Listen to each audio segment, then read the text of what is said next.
ఊర్ల బతుకు తెరువు దొరకక పట్నం వచ్చేటోళ్ళు బొచ్చెడు మంది. ఈడనైతే ఆఫీసులు పెద్ద పెద్ద కంపెనీలుంటాయి, ఏదో ఒక పని దొరకకపోతుందా అని వస్తుంటారు.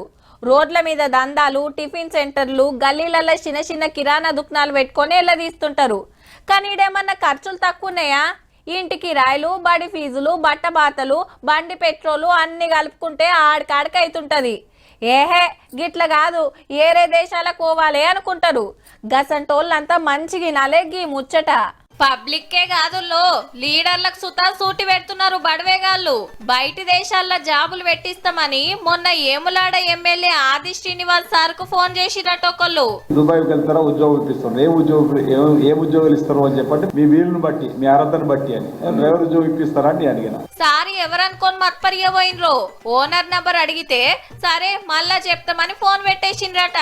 డిఎస్పీ గారికి ఆ నెంబర్ పంపి ఈ విధంగా ఫోన్లు వస్తున్నాయి. ఒక ఎమ్మెల్యేకి ఫోన్ వచ్చిందంటే ఎంతో మంది ఫోన్ చేస్తుంటారు. దీనివల్ల యువత మోసపోయే అవకాశం ఉంటుంది. వాజీవే మరి.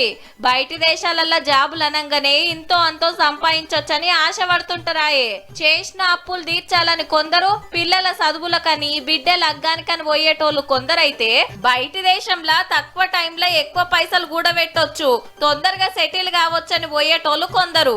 ఈడ చెప్పే కథ ఒకటి ఉంటది, బోకరిగాళ్ళని నమ్మి పైసలు కట్టినాక ఆడ చెప్పే పనులు ఏరే ఉంటాయి.